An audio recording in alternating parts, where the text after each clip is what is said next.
Je vérifie en même temps que ça diffuse. Donc ça se met en route.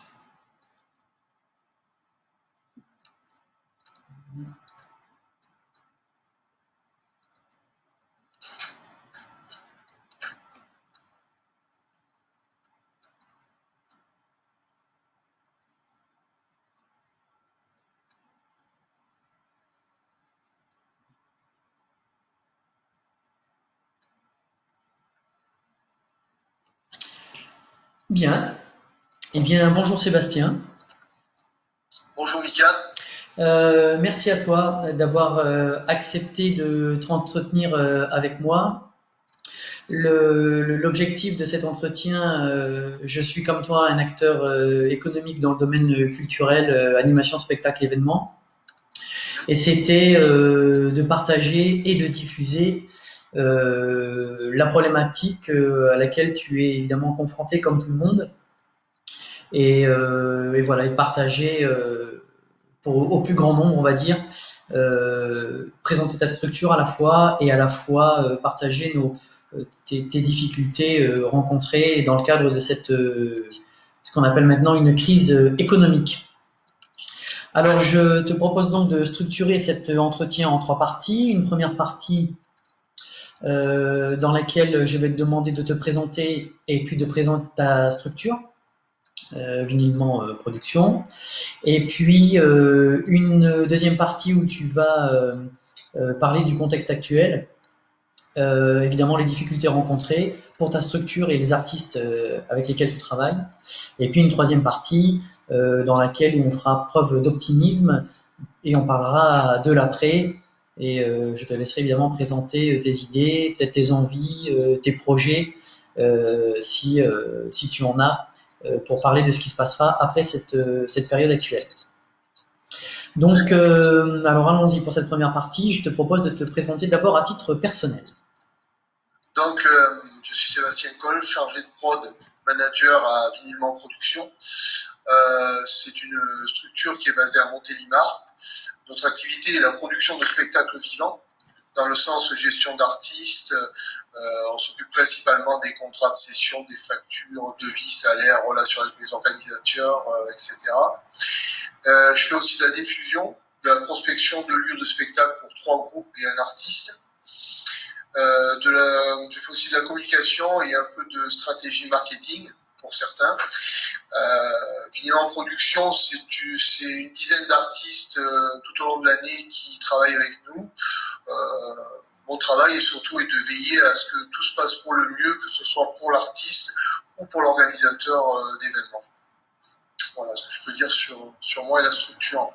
Est-ce que tu peux nous présenter, ou en tout cas nous citer quelques artistes avec lesquels tu travailles et qui font partie de ton catalogue? Alors nous avons des artistes et des groupes qui sont locaux, et nous avons aussi des artistes nationaux et internationaux. Donc on a tout ce qui est, on va dire, en local. On a Jimmy Plume qui est un artiste qui est sur Grenoble, qui fait de la pop folk, composition et reprise. Nous avons également Didier Delaguila, qui est un bassiste qui a le groupe Altaïr. C'est jazz, musique du monde, qui se produit en France et à l'étranger. Récemment, nous avons eu Talking Wood, qui est un groupe à la base allemand, formé par un Marocain qui s'appelle Alain Zuiten. Voilà, donc c'est un groupe qui se sont produits récemment au Maroc, justement, pendant une tournée au mois de février. Et puis nous avons un artiste international aussi qui est J.L. Milford, le chanteur de Century, qui est resté numéro 1 au top 50 en 85 avec un slow qui s'appelle L'Overwhy. Voilà, c'est plusieurs millions d'albums vendus à travers le monde, numéro 1 dans 45 pays à cette époque-là, et avec qui on travaille toujours et qui fait des tournées régulièrement en Espagne. Et normalement cette année il devait y avoir des dates, mais qui ont été toutes annulées à cause de la pandémie. Voilà. D'accord. Donc, on revient sur ton rôle, toi, vis-à-vis de ces artistes au sein de ta structure. Donc, concrètement, est-ce que tu fais du booking? Est-ce que tu cherches des dates pour eux? Au-delà de la partie administrative, contractuelle et réglementaire, est-ce que c'est toi qui concrètement cherche les dates pour ces artistes? Alors, comme je l'ai dit, en fait, il n'y a que 3 groupes et un artiste que je m'occupe de la partie prospection, donc de la diffusion. Donc, il y a JM Milford, il y a un peu Altaïr, que je m'occupe aussi, Vinylement Vôtre, qui est une structure, en fait, d'un groupe local de reprise dans la variété et autres répertoires musicaux. Principalement. Après, les autres se débrouillent de trouver leur lieu de concert. Généralement, ils ont des tour managers ou des personnes qui s'occupent de la prospection pour eux. Et nous, on s'occupe uniquement de la partie gestion administrative, comme je l'ai cité, salaire, facture, devis, suivi avec les organisateurs, etc. D'accord. Donc, depuis qu'on est rentré dans cette situation de crise, hein, puisqu'il faut bien employer ce terme, puisque c'est le cas, concrètement, qu'est-ce que ça a changé pour toi? Est-ce que, d'abord, j'imagine que tu télétravailles, tu continues à travailler depuis ton domicile. Si oui, sous quelle forme? Qu'est-ce que ça a changé dans ta façon de travailler, toi, au sein de ta structure?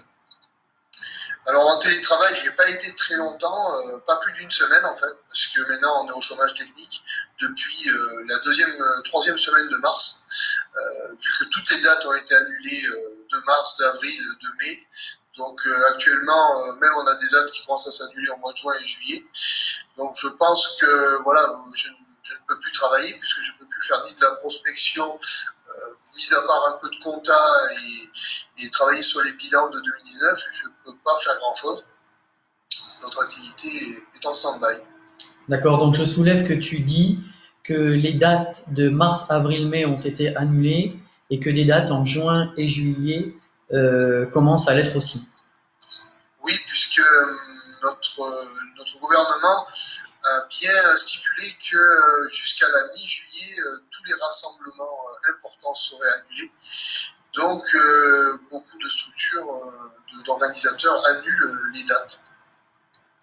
D'accord. Ok. Donc toi, évidemment, ça modifie ton activité puisque tu dis être en chômage partiel maintenant. Alors, parle-moi un peu de tes artistes. J'imagine que et parle-moi d'ailleurs un petit peu du statut d'intermittent pour ceux qui ne sauraient pas ce que c'est ou en tout cas comment ça fonctionne. Tiens, oui, commence par me parler de ce statut, à savoir ce dont ont besoin les artistes pour vivre et pour pérenniser leurs activités professionnelles. Donc, il faut savoir que les intermittents, c'est à peu près dans le spectacle vivant 150 000 emplois. Et si on prend tout ce qui touche à l'intermittence, c'est-à-dire le théâtre, les arts en général, la radio, la télé, le cinéma, le cirque aussi, la danse, c'est près de 250 000 emplois en France. Donc, c'est quand même quelque chose d'assez important. Je tiens à le souligner parce que c'est important pour la suite de ce que je vais dire. Donc, la situation, elle est simple, c'est-à-dire que tous les intermittents actuellement ne travaillent pas et ils doivent justifier chaque année d'un nombre d'heures de 507 heures exactement, que ce soit pour les artistes ou les techniciens qui ne sont pas soumis au même régime. Et actuellement, les dossiers sont gelés, c'est-à-dire que depuis le 15 mars, vu qu'on n'a plus de date, l'État a décidé, avec le ministère de la Culture, de bloquer les dossiers du temps du confinement. C'est-à-dire que autant de temps que le confinement durera, les dossiers seront repoussés. Donc on a commencé au 15 mars, on finit en gros au 11 mai, donc 2 mois. Donc tous les dossiers, la date anniversaire va reculer de 2 mois. Pour l'instant, c'est ce qui est convenu. Je ne sais pas si tu as bien compris ce que je voulais dire. Oui, ça veut dire que les dates anniversaires des dossiers de chaque intermittent vont être reculées de 2 mois, ce qui en fait offre comme possibilité aux intermittents, c'est-à-dire aux artistes, de faire des cachets pendant ces 2 mois de façon à rattraper ceux qui auront été annulés pendant cette période. Voilà. Donc, un exemple, je parle par exemple pour moi, voilà, qui est un exemple concret. Le 26 mai est ma date anniversaire pour le renouvellement de mon dossier d'intermittent. Donc, au 26 mai, je n'aurai pas mes heures parce que moi je suis en tant que technicien, je suis chargé de production, je dois faire mes 507 heures sur un an. Donc au 26 mai, je ne les aurai pas, puisque j'ai perdu mes heures de mars, mes heures d'avril et une partie de mai. Donc clairement, je ne les aurai pas. Donc ils vont repousser normalement au 26 juillet. Sauf que jusqu'au 26 juillet, il y a des chances que je ne les aurai pas non plus, comme beaucoup d'intermittents, vu qu'on va sortir du confinement, mais on ne pourra pas travailler, vu que les dates auront été annulées. Et sûrement que la reprise ne se fera pas même au mois de juillet.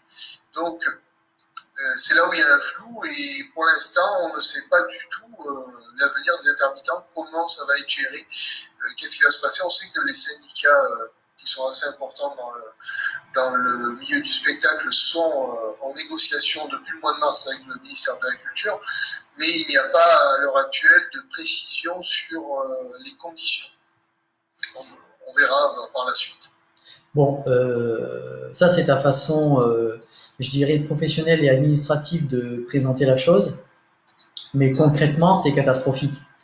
Ça veut dire que beaucoup de dossiers d'intermittents ne seront sûrement pas bouclés à leur date anniversaire et que malgré le recul de la date anniversaire de tous les dossiers pendant ces 2 mois, le déconfinement qui va sûrement être progressif ne permettra pas aux intermittents de faire les dates puisque les organisateurs ne proposeront pas de prestations à tous ces artistes. J'ai bien compris. Hein. C'est ça. Donc on attend des précisions justement par rapport à ça. Est-ce qu'ils vont reculer finalement plus longtemps que le temps du confinement? Est-ce qu'ils vont proposer des aides en attendant? On ne sait pas. Pour l'instant, tout est en négociation. Il n'y a rien n'est fait, on peut rien dire de plus à ce niveau-là. D'accord. Tu suis donc, j'imagine, cette actualité de près sur les sites gouvernementaux. Comment tu te tiens informé de ça un peu spécifiquement, on va dire, dans ton cœur de métier? Alors nous, on a la chance on a une structure qui passe par un service comptable qui s'appelle la Gamme à Valence, qui est spécialisé en fait pour les intermittents et pour les entrepreneurs du spectacle en général. Et eux ont un service juridique. Donc tous les jours, ils se tiennent informés de ce qui se passe, des nouvelles, et nous en font part par email ou téléphone, nous envoient un SMS en nous disant voilà, il y a telle aide qui est en place, il y a telle chose qui a été actée, dont vous pouvez bénéficier, etc. Donc c'est une aide précieuse pour nous parce que voilà, on a des informations régulièrement et on sait que voilà, on peut compter sur eux pour le futur. D'accord. Ils t'accompagnent, on va dire, au quotidien et ils te tiennent informé Voilà. en plus des prestations de services administratives pour lesquelles tu fais appel à eux. Oui, c'est ça. Ok. J'imagine que tu t'es aussi entretenu, que tu as eu l'occasion d'en discuter avec les artistes avec lesquels tu travailles. Est-ce que tu peux me faire, même si ça va être évidemment très générique, je dirais, ton, ton avis, enfin voilà, comment tu ressens les choses, comment tu les sens eux face à cette situation? Alors, il y a deux types, je dirais. Il y a ceux qui sont pessimistes, qui pensent que notre métier va péricliter, puisque tous ceux avec qui nous travaillons, surtout pour les petits artistes, je parle, qui travaillent dans des bars, restaurants, campings, casinos, hôtels, etc. Ils pensent que vu comment l'économie est actuellement, quand ça va repartir, ces établissements vont privilégier leur activité aux dépens des intermittents, c'est-à-dire qu'ils ne vont pas s'embarrasser à prendre des personnes pour jouer, pour alourdir leur activité, et ils vont se passer donc de concerts pendant quelques temps pour essayer eux déjà de se sauver, ce qui paraîtrait assez juste et assez normal. Chacun pense un petit peu à sa paroisse. Et après, il y a ceux qui sont optimistes, plutôt comme moi, et qui pensent que, de toute façon, comme je le disais tout à l'heure, c'est pour ça que j'ai souligné qu'il y a 250 000 emplois en jeu, et que ça touche quand même tous les secteurs en France, l'audiovisuel, etc. Je ne pense pas que le ministère de la Culture puisse se passer des intermittents. Donc je pense qu'ils vont essayer de sauver ces emplois, parce que mettre toutes ces personnes-là au chômage n'aurait pas d'intérêt, puisque de toute façon, il faudrait qu'ils trouvent un emploi par la suite, et et la situation actuelle ne permet pas de débloquer plus d'emplois. Donc moi je suis plutôt de ce côté-là, plutôt optimiste. Je pense qu'on va être sauvé et que l'activité repartira, mais je pense pas avant l'année prochaine, au printemps prochain. Ah oui, d'accord. Toi, tu ne penses pas que l'activité des intermittents ne redémarrera avant le printemps 2021? Oui, oui, parce que tu vois bien, il parle déjà de mi-juillet pour tout rassemblement important. Ça sera sûrement prolongé, je pense, à fin juillet. Donc il ne restera plus que le mois d'août pour les intermittents, qui vont pas, je pense, faire beaucoup de spectacles au mois d'août.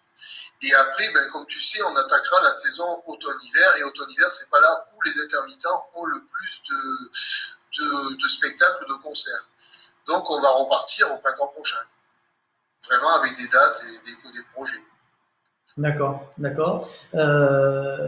Et en plus, donc si je comprends bien ce que tu me dis, en tout cas pour ce qui pourrait se passer dans les quelques mois à venir, ce ne sont si le statut d'intermittent ou en tout cas l'ensemble des intermittents comment dirais-je, arrivent à vivre de leur activité, ce sera plus parce que l'État va les aider plutôt que par des contrats d'employeurs ou d'organisateurs qui vont d'abord réfléchir je dirais, à faire tourner leurs activités respectives. C'est ce que je pense. Je pense qu'ils vont reculer l'intermittence beaucoup plus que ce qu'ils ont annoncé, afin que les intermittents soient quand même payés, quoi qu'il arrive tous les mois, jusqu'à ce qu'il y ait une reprise vraiment concrète. D'accord. Ok, c'est ce que tu penses toi et les artistes avec lesquels tu travailles sont aussi dans cet état d'esprit. Tu en parles avec eux, j'imagine. Oui, donc c'est ce que je te disais, il y a ceux qui sont pessimistes, qui n'y croient pas, qui pensent qu'il va falloir se tourner vers une autre activité, soit annexe, soit carrément changer de travail. Soit alors, voilà, les optimistes comme moi qui pensent qu'au contraire, ça va quand même durer. Mais je suis optimiste, mais en même temps, j'allais dire, un optimisme réaliste. Je prends un exemple, tu prends le Printemps Bourges, qui est un des plus gros festivals en France avec le Hellfest. C'est plusieurs millions d'euros, ça rapporte à la commune et au commerce qui gravitent autour, hôtels, restaurants, boulangeries, tout ce que tu veux, hypermarchés.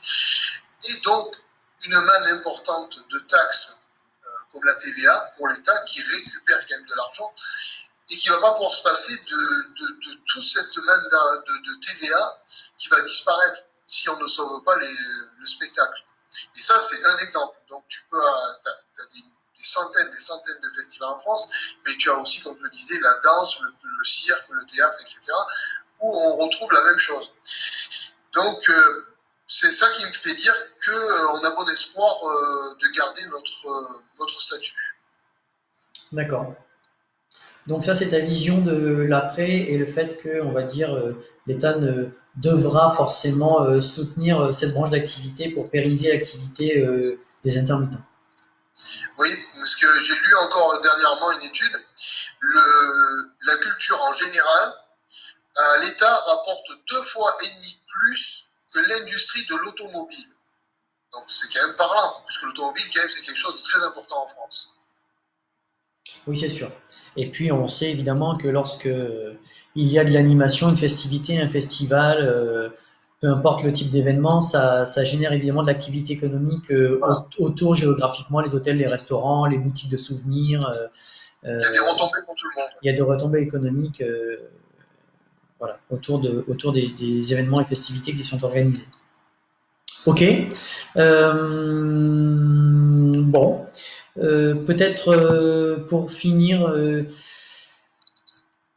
une idée à dire, un état d'esprit, un ressenti, une espérance, des projets, et parle-moi des projets que tu aurais avec la structure ou peut-être pas encore, mais voilà, comment tu perçois toi avec Vinylement Production la suite des événements après la crise?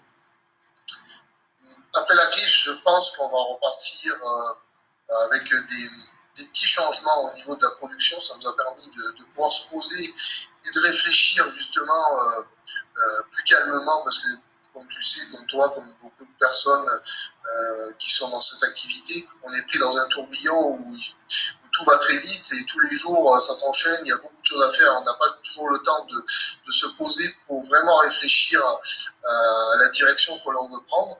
Là, ça nous a permis de pouvoir justement y réfléchir et de se dire qu'il y a des choses à améliorer ou des choses à ne plus faire et des choses qu'il faudrait faire. Donc voilà. Donc, concrètement, j'allais dire, je vais peut-être me tourner moi plus vers la gestion et l'administration, encore plus que ce que je fais actuellement. Je vais ralentir sûrement l'activité de concert et je vais m'occuper aussi sûrement j'allais dire, d'autres aspects de la musique, par exemple comme les déclarations SACEM, l'aspect d'IDAM, etc., des choses que je ne faisais pas pour les artistes. Et il y a une forte demande sur ça, donc je vais me pencher plus là-dessus. Donc il y aura encore plus d'administratifs sûrement en 2021. D'accord. Donc une réorientation partielle de l'activité de Vinylement Production. Voilà, tout à fait. Après, c'est encore assez flou, comme je le disais, donc on ne sait pas vraiment qu'est-ce qu'on va faire et qu'est-ce qu'on va devenir. Donc j'attends, pour l'instant je ne me prononce pas, j'attends de voir un petit peu l'évolution. D'accord. Bon, eh bien, merci Sébastien d'avoir accepté cet entretien public pour nous parler de ton activité professionnelle, accessoirement, et de l'intermittence. À ceux qui regarderont cette vidéo, je les informe que d'autres entretiens comme celui-ci sont prévus. J'ai notamment un entretien avec le président de la Fédération nationale des comités et organisateurs de festivités qui a accepté de s'entretenir également avec moi et de diffuser cet entretien en direct comme tu l'as fait aujourd'hui. Ça nous permettra d'avoir aussi l'avis d'un institutionnel, d'une structure qui évidemment soutient à la fois les organisateurs et à la fois les intermittents, et peut-être aura-t-il des idées, des informations et des choses à nous apprendre dans ce domaine d'activité. Merci Sébastien, Merci à toi. à très bientôt, bonne continuation, bon courage, et puis évidemment au plaisir de collaborer ensemble. Merci à toi et bonne journée. Merci Mika, à bientôt, bonne journée.